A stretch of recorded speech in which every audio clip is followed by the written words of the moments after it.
네, 어떻게 보셨나요? 강연이 너무 빠져들어서 굉장히 또랑또랑하시고 각이 서 있다라는 느낌이 들었어요. 그래서 이거 시간이 막 가는데도 왜 긴박한 느낌이 들지 않고 와, 더 이야기가 있구나. 근데 교회에 불을 지른 사람도 용서하시고, 오늘 제가 든 생각은 용기 100배 하려면 용서를 해야 되는구나. 용서가 용기구나. 이 생각이 참 많이 들으면서 굉장히 감동을 많이 받았습니다. 목사님께서 지금까지 이제 여러 가지 일들을 해오시면서 이제 궁금한 게, 사모님에 대해서 궁금했어요. 이렇게 슈퍼맨처럼 좋은 일을 많이 하시는데 사모님에 대한 이야기를 좀, 가족들에 대한 얘기를 좀 듣고 싶습니다. 제가 외국인들과 함께 산 것이 벌써 한 이제 30년 가까이 돼 갑니다. 그런데 이제 저희 두 딸이 있습니다. 이 두 딸이 유치원을 다닐 때 숙제가 있었죠. 아빠 품에 안겨오세요. 무슨 냄새가 나나요? 그런데 거기에다가 자랑스럽게 외국인 냄새가 난다. 이렇게 이제 써놓은 걸 보고 이제 좀 충격을 받았던 모습이기도 하고요. 또 한편으로는 이제 저희 딸들 숙제에 아빠를 100점 만점에 몇 점인지 평가를 하라고 하는 이제 숙제가 있었습니다. 그런데 거기에 8점으로 이제 써놨더라고요. 빵점은 아니네요. 예. 그런데 이제 왜 그 8점이죠? 8점도 아마 아빠와의 캠프라는 게 있었습니다. 그런데 거기 이제 학교 운동장에 이제 텐트를 치고 이제 아빠와 함께 이제 밤을 새면서 대화도 하고 이제 함께 잠을 자도록 하는 이제 프로그램이 있었습니다. 가서 이제 토요일 오후에 이제 텐트를 치고 잠잘 준비를 다 마쳤는데 당시에 의약분업 이제 투쟁이 전국적으로 있었습니다. 당시에 이제 성남 지역의 신상진 의원이 의쟁투 거기 위원장이고 삭발을 하고 이제 뭐 이런 투쟁을 하던 과정이었고, 또 한편으로 이제 청와대에는 이제 저희 학교 선배이신 김성재 교수님이라는 분이 청와대 민정수석 이제 수석비서관이었고, 그런데 이제 이거 막 협상을 해야 되는데 두 사람을 잘 알고 있는 게 이제 저다라고 이제 어떻게 소문이 났는지 그쪽을 설득을 해서 같이 만나는 자리를 좀 만들어 달라는 거예요. 딸들과 캠프를 하고 이제 막 준비를 하는 중인데 국가적인 대사를 놔두고 제가 안 갈 수도 없고, 그래서 이제 저희 집사람에게 맡겨두고 쫓아갔죠. 그때 좀 점수를 더 많이 딸 수 있었는데 그게 5점이라고 하고 이제 맛있는 거 많이 사준 게 이제 3점이라서 이제 8점짜리 아빠고, 그런데 그 딸들이 벌써 다 성장해서 이제 아동 인권을 위해서 또는 이제 민족의 통일, 평화 통일을 위한 일을 하겠다고 나서는 모습을 보면 좀 기특한 모습입니다. 사모님 얘기도 좀 들려주세요. 어떻게 만나게 되셨는지. 제가 학보사 편집장이었을 때 이제 당시 기자 생활을 했던 분이고 헤어져서 한 10년 넘게 만나지 못했습니다. 대학교 졸업하시고요. 예. 예. 그런데 이제 여신도 연합회라는 데 일을 하고 있다는데 거기 총무 목사님이 연락을 해왔어요. 함께 한번 방문하면 함께 협력할 일이 있다. 그래서 가서 이제 딱 보니까는 거기에 이제 앉아 있더라고요. 나중에 제가 함께 결혼해서 함께 살자고 제안을 하고 이제 나중에 결혼을 했는데 나중에 보니까는 저하고 결혼하고 싶었다는 거예요. 그래서 제가 프로포즈를 하고 제가 결혼을 주도한 줄 알았는데 나중에 그 올무에 빠져서 제가 사실 빠져들어가 있는 모습 뒤늦게 알게 됐습니다. 뭐 안 계시기 때문에 확인이 안 되는 바라 가지고 지금 이거는 같이 이렇게 문책을 해야 되는데 서로 체크가 안 돼서 일단은 사모님 위주로 이게 결론이 되었다라는 결론이네요. 예. 네. 방송이 좀 멈춰지겠는데, 가장 힘드셨던 때가 언제신가요?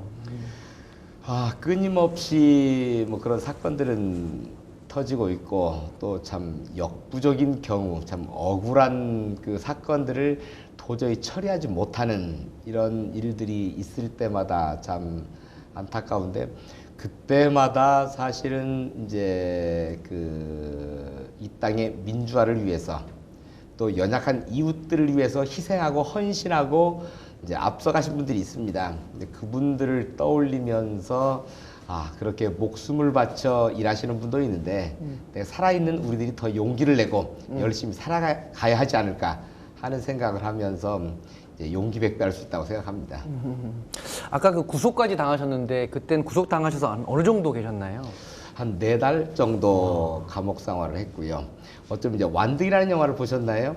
그 완등이라는 영화에 보면 이제 똥주라는 전도사가 불법 체류자들을 도와주다가 구속이 돼서 네네네. 감옥살이를 합니다. 네네. 나와서 이제 완득이라고 하는 이제 그 다문화 가정 자녀를 돌보는 일이 이제 그 완득이라는 영화의 핵심인데 사실은 저에 관한 캐릭터입니다. 그 대한민국의 불법 체류자들을 도와주다가 구속된 사람이 딱 한 사람 있어요. 뭐 저고요. 또 지금 이제 지구촌 학교를 비롯해서 4개의 학교, 3개의 어린이집, 4개의 그룹홈, 또 지역 아동센터, 버려지는 여성과 아기들을 위한 이주여성 지원센터. 그래서 이 다문화 가정과 이주 아동들을 위한 활동들을 하고 있는 모습이고요. 또 한편으로는 이제 그 흑진주 3남매라고 하는 아이들이 있습니다. 그 흑진주 3남매. 예, 엄마는 아프리카 가나 출신 흑인 여성이고 아버지는 이제 한국인이고 전형적인 다문화 가정이죠. 그런데 그러니까 아빠가 이제 한국 사람, 엄마가 가나 사람. 그런데 이제 이 3남매가 태어나는데 엄마를 닮아서 검은 피부색의 곱슬 머리에 흑인처럼 보이는 거죠. 근데 엄마가 돌아가셨고 아버지도 돌아가시고 왜 이렇게 일찍 사실은 돌아가셨죠? 이제 뭐 여러 가지 복잡한 사연이 있어서 그런데 이제 그 가족들이 키울 수 없다라고 하는 것 때문에 이제 제가 이 3남매를 맡아서 기르고 있고 또 이 3남매 같은 경우에도 이제 첫째 여자인데 이 아이는 이제 모델 되고 싶은 꿈이 있습니다. 이제 공연예술고등학교를 지금 다니고 있고 그 벌써 이제 모델의 길을 밟고 있습니다. 그런데 대한민국 수천 명 모델 중에 그 피부색 까만 흑진주 모델도 한두 명 필요하지 않겠냐는 거예요. 둘째 아이는 이제 영화 배우가 되고 싶은 꿈이 있다고 했는데 이제 마이 리틀 히어로라는 영화에 출연도 했고 여러 텔레비전 방송에 이제 출연하면서 이제 방송 여인이 돼 있고 이제 고등학교 1학년 들어가면서 같은 공연예술고등학교를 입학을 하게 된 부분이고 셋째 아이는 축구 선수가 되고 싶은 꿈이 있습니다.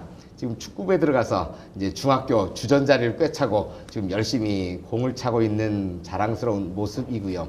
그래서 이제 가족이 확장돼 있는 이제 모습 소개해 드립니다. 그러니까는 딸 2분만 있으신 게 아니라 이렇게 도우시면서 가족이 점점 커지셨네요. 그죠? 그렇습니다. 근데 원래 이런 거를 꿈꾸셨나요? 아니면은 시점이 있는 것 같아요. 저 같은 경우는 이제 이런 외국인이나 중국 동포들 또는 다문화 가정이 급증하리라는 것은 뭐 생각하지도 못했고요. 대신에 하나의 원칙이 있다면 이제 가장 연약하고 소외되고 억울한 사람들과 함께 살아가야 된다라고 하는 이제 원칙은 서 있는데 이제 시대 상황이 바뀌어가면서 이제 억울한 사람, 연약한 사람들이 생겨나고 그들 곁에 서는 것이 내가 서 있어야 될 자리다라고 하는 결심이 이제 연장되고 확장되면서 외국 이주민들 또 다문화 가정과 중국 동포들까지 이제 함께 하게 되는 과정이에요. 그게 목사님이 연세가 언제 때 그게 된 거죠? 1980년도에 이제 성남에 가서 이제 도시 빈민 선교로부터 함께 하기 시작했는데 그때 그때 나이가 아마 22살, 3살 되게 일찍 오셨네요. 그렇습니다. 그래서 이제 성남에서 그때부터 살기 시작해서 지금도 성남에 살고 있는 과정이고요. 저희 뭐 촬영 장소가 성남 아트센터니까 예.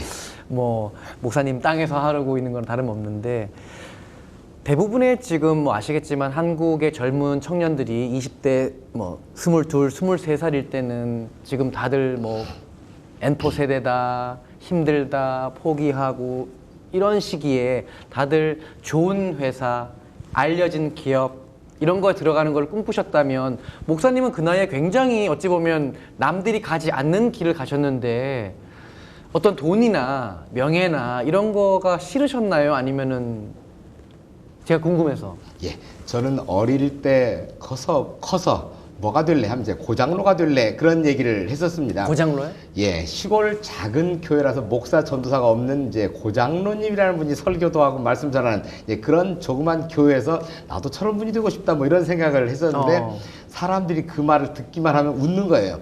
나중에 좀 더 커서 생각을 해보니까 나는 죽었다 깨나도 고장로는 될 수 없다라는 걸 알게 되고 형을 따라서 저도 목사가 될래 했던 이제 기억이 있고요. 형님도 목사님이시죠? 그런데 지금 이제 형도 목사가 되어 있고 저도 목사가 되어 있는 모습이고요. 이런 과정에서 이제 어릴 때 뺨을 맞고 눈물 흘리고 뭐 이런 이제 참 억울하고 참 연약한 모습 속에서 가슴 아파했던 이런 것들이 아마 제 몸속에 남아있던 것 같아요. 그래서 이제 약자들이나 또는 가난한 사람들에 대한 이런 폭력이나 또는 억압 이런 것들을 제가 같이 가슴 아파하는 그 연민의 정, 이런 공감이 저한테 있는 거죠.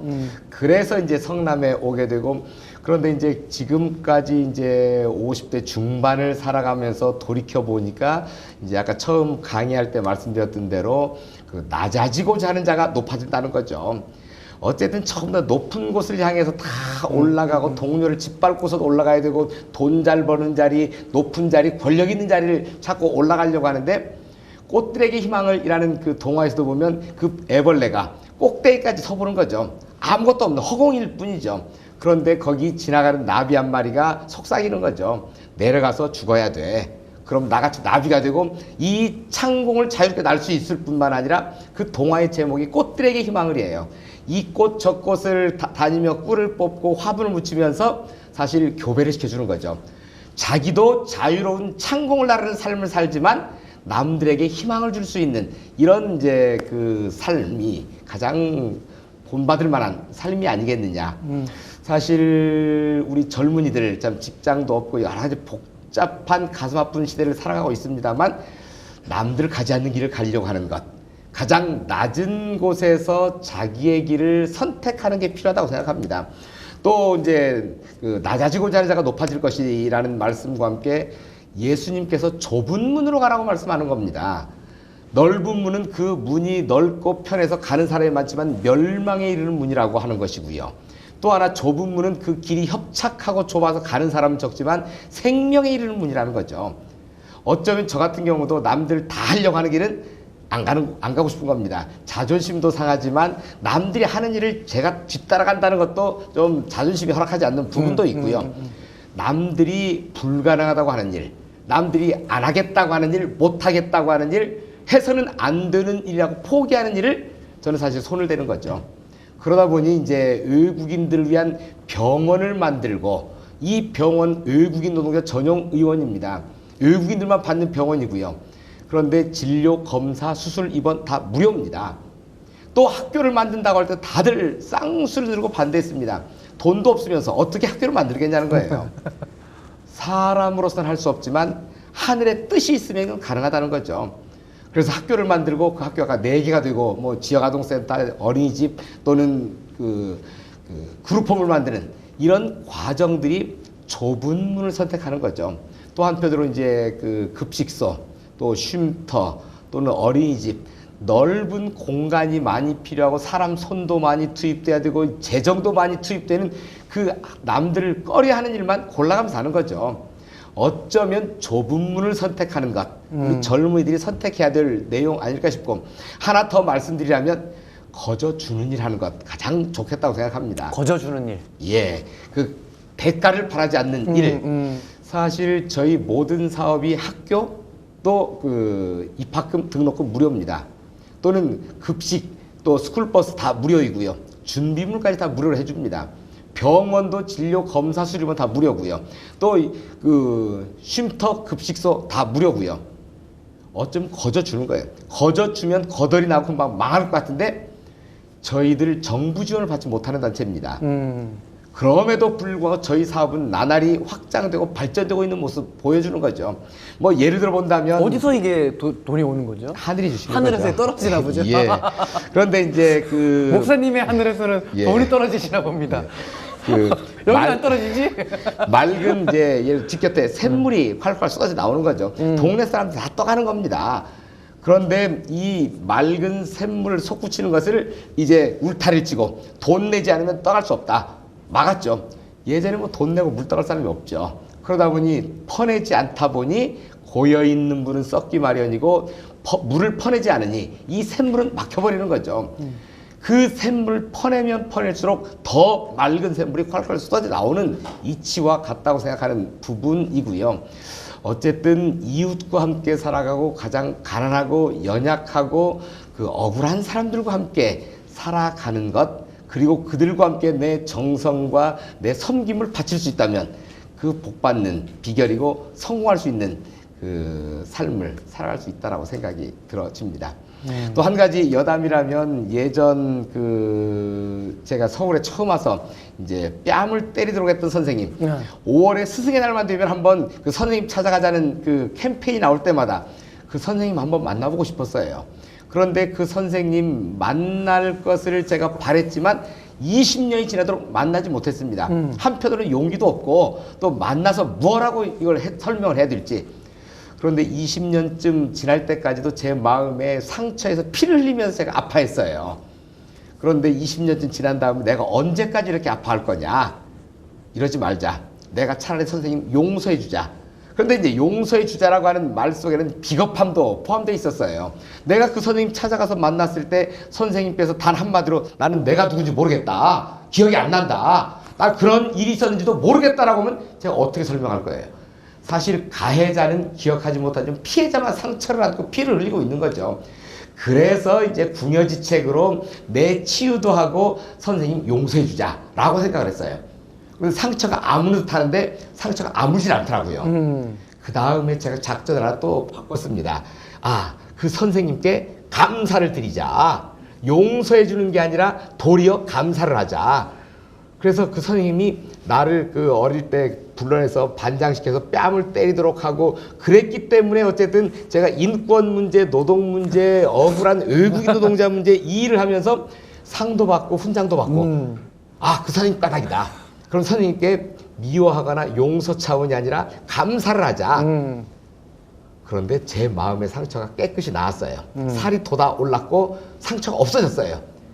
그 원망, 분노보다 사실은 감사하는 마음 사실 처음에 이렇게 잘 안 됐습니다. 억지로라도 내가 감사를 하고 했는데 그 상처가 깨끗이 아물고 사라졌어요. 어쩌면 용기 백배하는 사람은 용서하는 것뿐만 아니라 도리어 감사할 수 있는 사람. 이게 용기 백배하는 사람의 자세 아닐까 하는 생각. 용서를 지극게. 하고 감사를 하고. 그때가 그러면 초등학교 몇 학년 때셨죠? 초등학교 2학년 때 서울에 처음 올라와서 이제 당했던 일이었죠. 그런데 이제 그 감사할 일이 또 있습니다. 남들이 다 휴대폰 요즘 쓰고 있지 않습니까? 그런데 저는 그 전화기 판매하는 사람이 저처럼 휴대폰 기능의 한 7, 80%를 쓰는 사람을 처음 봤다는 거예요. 저는 그 어릴 때 그 시골 사투리 억양이 섞여 있다는 이유만으로 국어책을 읽다가 놀림감이 되고 이제 뺨을 맞고 뭐 그 또 뺨을 맞고 이런 아픔이 있었는데 그 다음부터 아마 어린 마음에 들어진 생각의 결론은 내가 시골 사투리 빨리 버리고 서울말씨를 배워야 사는구나. 아마 이런 무의식적인 그 자극이 저한테 빨리 적응해야겠다. 크게, 있었던 것 같아요. 그래서인지 제가 이렇게 1시간, 2시간 강의를 해도 나중에 당신 고향이 어디요? 라고 제 고향이 어디 출신인 줄을 사람들이 알지 못하는 부분까지 이르러 있어요. 그래서인지 요즘 휴대폰 모든 기능 중에 언어로 말하고 문자가 입력되어지는 변환 프로그램이 있습니다. 저는 이 휴대폰에다 켜고서 이제 말로 하면 이게 문자도 가고 뭐 SNS도 다 문자를 만들어서 보내고 심지어 이메일도 다 문자로 말로 보내고 원고를 이 그 기계에다 대고 말로 원고를 만드는 거죠. 그 다음에 교정만 살짝 보면 이제 가장 빨리 이제 원고를 제작할 수 있고 그 손가락으로 뭐 그 타자를 가장 빨리 치는 사람들 있는데 저하고 경쟁을 하면 제가 그 사람보다 4배 정도는 빠르게 다 원고를 작성합니다. 말로 하고 교정 살짝 보면 끝나는 거니까. 사실은 그 어릴 때 시골 사투리 억양을 쓴다는 이유만으로 뺨을 맞고 서로 눈물을 흘렸는데 그것도 참 감사할 일이구나. 그러기 때문에 제 말투가 이렇게 이제 정제가 되고 정리가 된 거죠. 그래서 이제 그 언어로 문자를 입력하는 이제 아마 언어로 이제 문자를 입력하면 아마 95% 이상 맞습니다.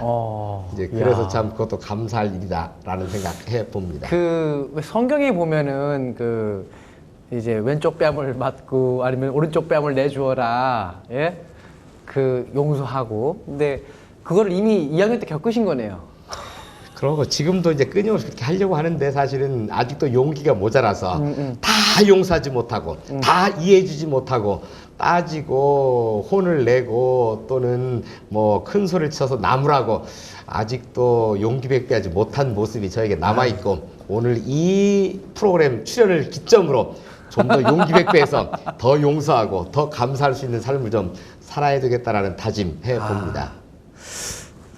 제가 대학생 때 전 세계 10,000명한테 편지를 띄우고 워런 버핏 선생님께서 답장도 써주시고 뭐 테드 케네디 상원의원도 답장을 써주시고 참 많은 분이 답장을 써주시고 제가 한국에 와서도 여러 회장님, 사장님을 많이 뵀었습니다. 근데 그때 제가 뵙고서 내가 미래에 저런 모습이 되고 싶다라는 전율을 주신 게 목사님이 처음이세요.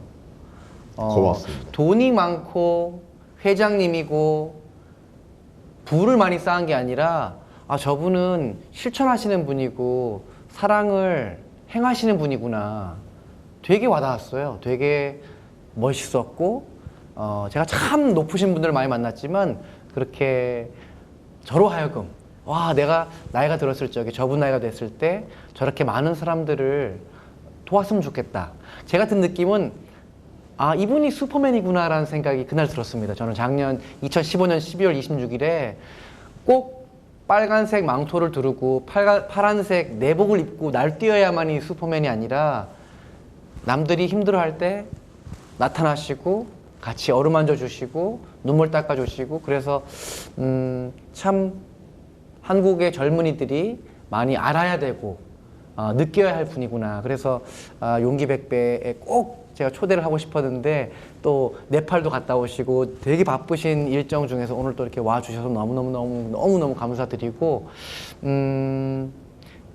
이번 저희 용기백배 방송을 통해서 이 김혜성 목사님이 한국의 이 작은 나라의 작은 영웅이 더 많이 펼쳐지기를 바랍니다. 저는 많은 사람들이 알게 되었으면 좋겠고 정말 힘들었던 시절에 이런 분들이 이런 고생을 통해서 외국인 노동자들이 인권을 갖게 되고 더 좋은 환경에서 살게 되었던 것이 다 이런 한 명 한 명이 계셨다라는 거. 그래서 저는 이 마무리하는 차원에서 목사님께서 젊은이들도 마찬가지고 지금 우리의 청장년들 나이 드신 분들도 많이 용기가 떨어져 있는 상태인 것 같아요. 저희 아버지도 연세가 들어가시면서 힘들어하시고 젊음이 끝이 나고 이런 청장년들 나이 들어가시는 분들을 위해서도 한마디 좀 부탁을 드리겠습니다. 우리 그 젊은 청년 여러분 용기를 내시면 좋겠다고 생각합니다. 어떤 사람은 뭐 죽을 용기도 있다고 하는데 살 용기가 넘쳐나면 좋겠다고 생각합니다. 성경 말씀에도 담대하라 하는 말이 있습니다. 담대하게 용기를 내면 사실 못할 일이 없다고 생각하고요. 여러분의 꿈 이룰 수 있고요. 그런 면에서 용기백배해서 이제 담대한 마음으로 이 세상을 바라보시고 여러분의 할 일을 찾고 대신에 가장 낮은 곳에서 남들 하지 않는 일, 가장 그 어려운 이들의 손목을 잡아주는 이 일로부터 여러분들의 용기가 출발되었으면 좋겠다고 생각합니다. 오늘 너무 감사드리고요. 김혜성 목사님 하시는 일에 항상 하나님도 함께 하시고 빛과 소금과 많은 일들이 되셔서 더 많은 사람들이 도움받기를 진심으로 기도하겠습니다. 오늘 와주셔서 너무 감사합니다. 고맙습니다. 감사합니다.